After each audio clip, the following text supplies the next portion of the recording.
BFM Business, BFM Bourse, thème d'investissement. Et on vous propose ici régulièrement des idées d'investissement, des idées de thématiques d'investissement prometteuses en bourse. Ronnie Michali vient de nous rejoindre. Bonjour Ronnie. Bonjour Guillaume. Bienvenue, le PDG de Financière Galilée. Vous proposez alors carrément un codex des thématiques, une série de thématiques d'investissement en bourse que vous jugez porteuses, que vous jugez prometteuses, parce que ces thématiques remplissent un certain nombre de critères indispensables. Exactement. Alors le codex des thématiques, c'est notre outil de recherche propriétaire qui nous a permis de segmenter 25 thématiques qui nous paraissent être les thématiques d'avenir. Et pour ça, il faut qu'elles remplissent impérativement 3 critères essentiels. Il faut qu'elles soient structurelles, c'est-à-dire que l'investisseur n'a pas à se poser de questions sur le business model de la thématique pendant les 20 prochaines années. Il faut qu'elles soient internationales. Si on veut qu'elles façonnent le monde de demain, il faut que la thématique elle profite au plus grand nombre. Et il faut qu'elle soit transversale dans le sens multithématique, dans le sens multisectoriel, pardon. C'est-à-dire que, par exemple, les banques ou la santé, c'est des secteurs, c'est pas des thématiques. Si je prends le vieillissement de la population ou médecine du futur, ça c'est des thématiques parce qu'elles sont multisectorielles. Et donc en fait, on a 5 piliers thématiques. Au sein de chaque pilier, on a 5 thématiques. Et par exemple, l'un des piliers, c'est le pilier révolution digitale et robotique, dans lequel on retrouve la thématique du cloud, la thématique de la robotique, bien sûr, la finance du futur et la cybersécurité. Alors, parmi les 25 thématiques d'avenir que vous arrivez à voir aujourd'hui dans le marché, 25 thématiques d'investissement prometteuses, donc à vos yeux, il y a la cybersécurité. Et aujourd'hui, on va zoomer sur cette thématique-là. Pourquoi, pour les investisseurs, ce thème de la cybersécurité est-il à vos yeux encore prometteur ? On va vraiment le passer, ce thème, au crible de vos critères. Vous êtes prêts ? Au crible du codex, okay.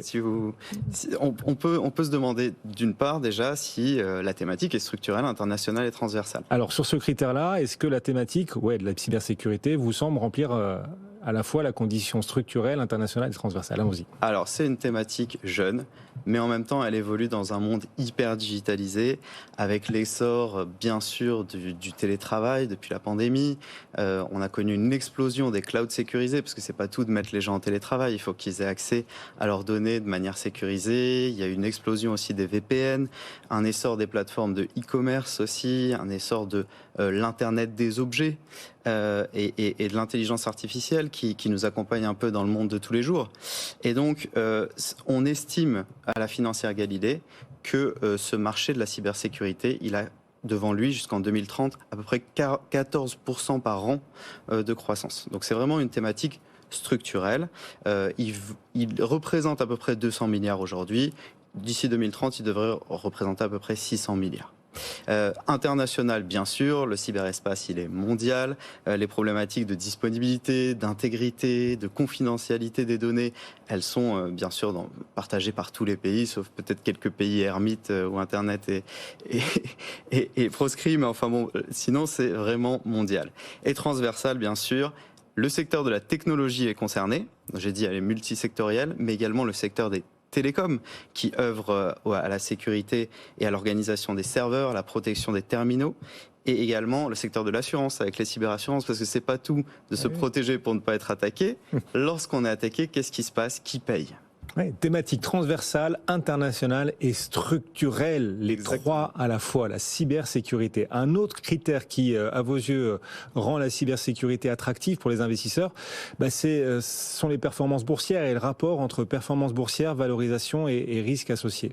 Exactement. Alors les perspectives économiques, on vient d'en parler, mais les perspectives économiques dans l'investissement thématique surtout ne sont pas égales à du potentiel boursier. Et c'est ça qu'on essaye vraiment de vérifier avec le codex des thématiques, et notamment une partie du codex qui est les indicateurs thématiques qu'on a créés qui nous permettent de regarder le potentiel boursier. Et donc l'indicateur thématique Galilée sur la cybersécurité, donc l'ITG cybersécurité, si vous voulez, nous dit que les performances lors des dernières années sont vraiment stratosphériques. C'est-à-dire, si j'en prends quelques-unes, 2018 qui pourtant était une mauvaise année sur les marchés, plus 5, 2019 plus 27, 2020 plus 45, l'année dernière plus 15. Bon, et cette année, on a des conditions de marché qui ne sont pas favorables à la cybersécurité. Et pourtant, on pense que lorsque les hausses de taux seront intégrées peut-être d'ici fin d'année, début d'année prochaine, ça devrait représenter un bon point d'entrée pour la cybersécurité. Donc moins 28% pour la thématique depuis le début de l'année. Ah oui, quand même. Vous nous avez bien préparé à ce chiffre, d'accord. Moins 28 Voilà. quand même cette année. Voilà, c'est l'exception qui confirme la règle. Exactement. Voilà. Mais on pense que réellement, c'est des conditions de marché et non pas les perspectives économiques de la thématique qui jouent. Et lorsque les conditions de marché se retourneront de manière plus favorable pour ce genre de valeur, ce sera quand même pour cette thématique important. Oui, cette thématique subit les resserrements monétaires parce que ce sont des valeurs de croissance, c'est ça? Exactement, principalement des valeurs de croissance. On peut regarder le PER aussi avec l'indicateur thématique sur la cybersécurité. La cherté de la thématique a baissé d'un tiers depuis le début de l'année. On est passé de 53 fois à 34 fois. C'est une thématique aussi. Je vous ai donné des performances qui peuvent être mirifiques, mais cette thématique, elle est aussi volatile. Plus 30%. Pour la thématique versus le MSCI World qui cette année est autour de 19-20 on va dire. Donc c'est une thématique qui est assez risquée. Par contre, on peut aussi vérifier l'ESG avec les indicateurs thématiques Galilée et c'est une thématique qui est légèrement plus ESG que l'univers de référence MSCI World. Donc c'est intéressant. Cybersécurité, c'est souvent donc plus facilement intégrable dans des portefeuilles ESG, portefeuilles responsables. Exactement. C'est l'idée. Donc voilà, sur ces critères-là aussi, la cybersécurité remplit les cases, coche les cases pour faire partie des thématiques que vous jugez prometteuses pour l'avenir, même si l'année 2022 est compliquée en bourse, vous le disiez, une performance de moins 28%.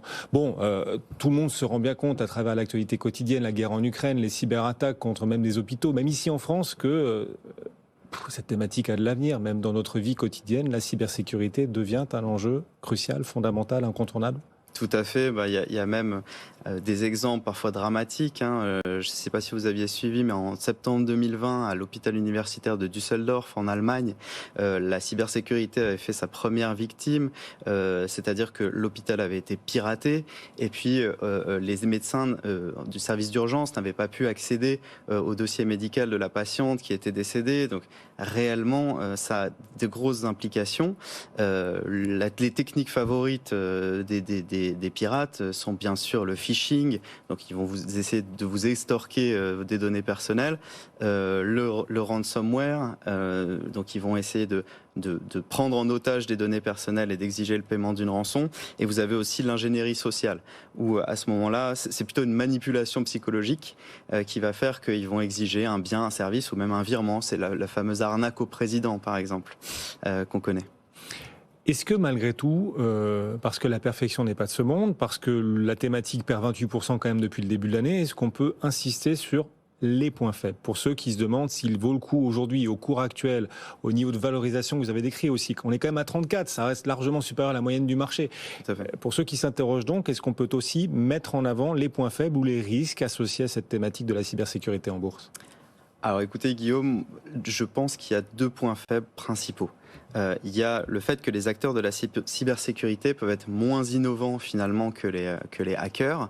Finalement, c'est des cambrioleurs 2.0 si vous voulez. Et donc, c'est comme Arsène Lupin qui a toujours un coup d'avance. Et ben évidemment, l'ingéniosité des cybercriminels peut être importante. Et donc, une certaine relativité de l'efficacité de la cybersécurité. Ça, c'est un point important. Deuxième point important, c'est clairement le manque de main-d'œuvre. Ils en parlent souvent sur Tech & Co. La cybersécurité, ça a 0% de chômage. Il manque 3,5 millions aujourd'hui d'employés dans le secteur de la cybersécurité. Donc ça, c'est les deux gros points faibles. Pression salariale. Pour ceux qui veulent investir, alors c'est aussi la valeur ajoutée que vous proposez chez Financière Galilée et à travers ce codex des thématiques. Pour ceux qui veulent investir, vous proposez un univers de fonds qui vous semble particulièrement bien profilé ou exposé. Exactement, c'est la dernière étape du codex, c'est l'étude du gisement de fonds. Alors sur cette thématique, il y a plutôt des ETF que des fonds, mais récemment quelques fonds ont émergé. Alors en premier lieu, il y a First Trust, Nasdaq, cybersécurité. C'est l'un des premiers acteurs sur le marché. Seulement, on va dire, moins 22% depuis le début de l'année, mais des performances excellentes les années précédentes. 50% de performance en 2020, par exemple. Sinon, autre ETF, c'est le iShares Digital Security. Moins 27 depuis le début de l'année. Ça peut aussi être un point d'entrée sur celui-là. Sinon, au niveau des fonds, avec des géants physiques. Il y a Allianz qui s'est lancé dans la thématique de la cybersécurité. Oui, comme par hasard, un assureur. Voilà, très belle gamme thématique chez Allianz Global Investors. Il a été lancé en 2021. Et puis, pour ceux qui aimeraient mettre les pieds dans la cybersécurité, mais pas y aller totalement, il y a un fonds qui n'est pas spécialisé sur la cybersécurité, mais qui en contient beaucoup. C'est Pictet Security.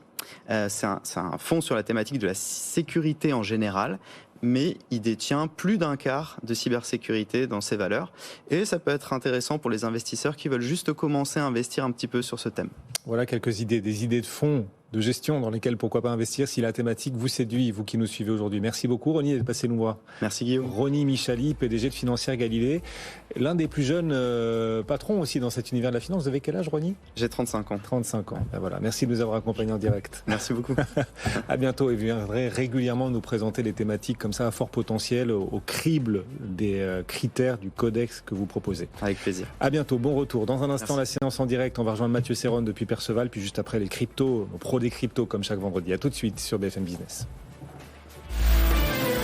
BFM Bourse, vos placements, nos conseils sur BFM Business.